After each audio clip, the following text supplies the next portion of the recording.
नहीं है कि हम इस टाइप के केस के लिए या जांच के लिए कुछ लोगों को स्पेयर कर सकें। और ये एक बहुत ही सीरियस या बहुत गलत बयान मैं कहूँगा था।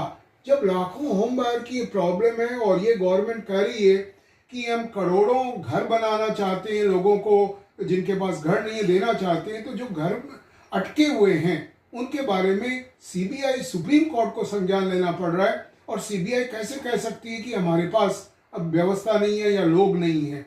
और उसके बाद सुप्रीम कोर्ट ने ही कल, जैसा कि मैंने कहा, कि जो सीबीआई के और इस टाइप के केसेस करते रहते हैं उन एडवोकेट को कहा कि आप हमें इसका स्टेप बाय स्टेप ये बताएं। और उन्होंने सुप्रीम कोर्ट को पूरे सहयोग का सीबीआई की तरफ से सपोर्ट देने का आश्वासन दिया है।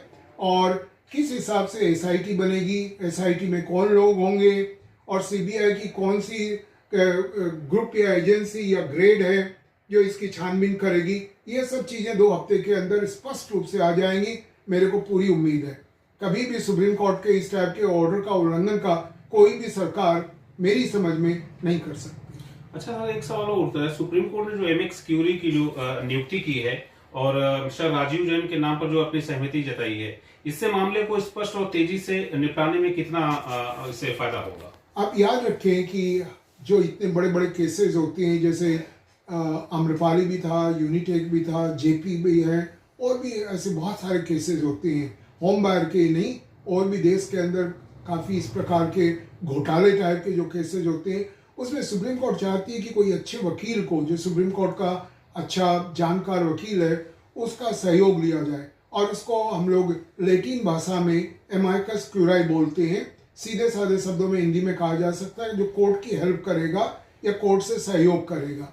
और इस केस के अंदर, जैसा कि मैंने अभी अभी कहा, जो मिस्टर जैन है, जो सीबीआई से काफ़ी अच्छी तरह परिचित है और सीबीआई के मामले में रहते हैं, उनको कोर्ट ने ये कहा है जो उनके लिए तकलीफ नहीं होगी, इनफॉर्मली या फॉर्मली वो इस चीज़ को आगे बढ़ा पाएंगे। इसलिए उनकी नियुक्ति सुप्रीम कोर्ट ने स्पेशली कल एमाइकस क्यूराई के रूप में की है।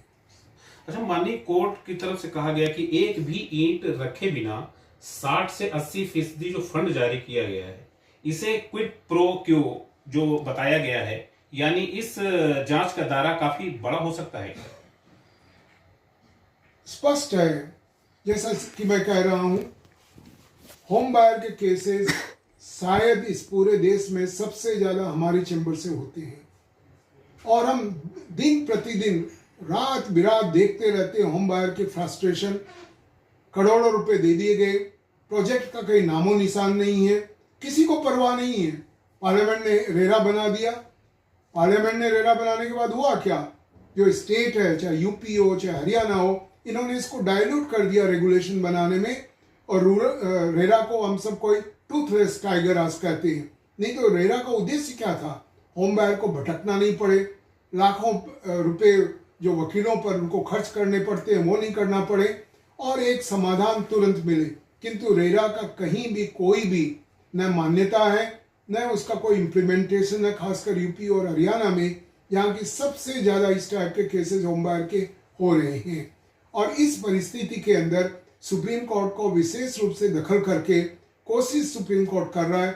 आम्रपाली में आपने देखा, सुप्रीम कोर्ट एनबीसीसी को लेके आए और करीबन 46,000 लोगों के आंसू सुप्रीम कोर्ट ने पहुंचने की कोशिश की है। और मेरा मानना है कि इसी साल दिवाली या दिसंबर तक जो 46,000 होम बायर हैं उन सबको मकान मिल जाएगा।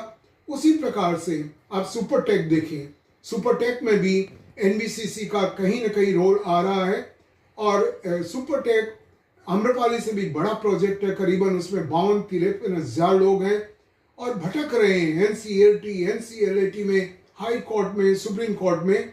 और अप्रैल के अंदर ये केस आ रहा है। मेरे को पूरी उम्मीद है कि इस केस में भी सुप्रीम कोर्ट अच्छा संज्ञान लेगा और ये जो 52,000 होम बायर हैं इनका कोई ना कोई निर्णय सुप्रीम कोर्ट इस प्रकार से लेगा कि एनबीसीसी के माध्यम से इसको कंप्लीट कराया जा सके। ठीक है, एक आखिरी सवाल सर, अगर सीबीआई 2 हफ्ते में प्रस्ताव नहीं दे पाती है तो क्या होगा? देखिए, प्रस्ताव तो पक्का आएगा, इसीलिए सुप्रीम कोर्ट ने मिस्टर जैन को एमाइकस क्यूराई अपॉइंट किया है।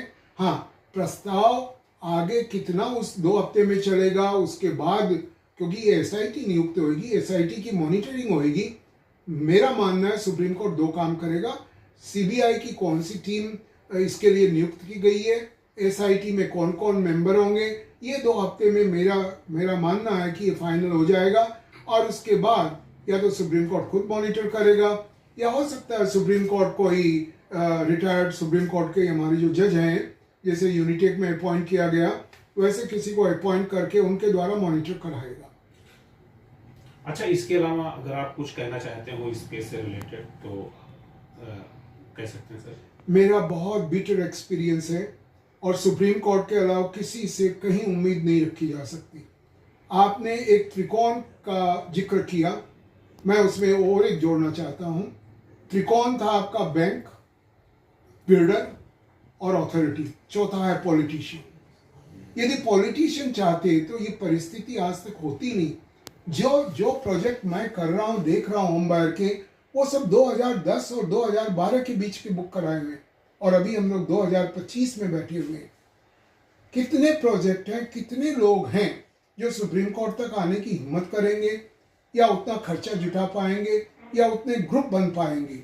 इसलिए इस केस पर हम सबकी बहुत ज़्यादा निगाह है, और जस्टिस सूर्यकांत, जैसा कि मैंने कहा, चीफ जस्टिस बनने वाले हैं, और अभी सुप्रीम कोर्ट में उनका समय भी काफ़ी है। इसलिए हम उम्मीद करते हैं कि एक जो किरण पहले आम्रपाली में आई, उसी प्रकार की किरण का प्रकाश और जो सॉल्यूशन होम बायर के केसेस का है, इस बेंच के द्वारा अवश्य निर्णय होगा। धन्यवाद सर, थैंक यू।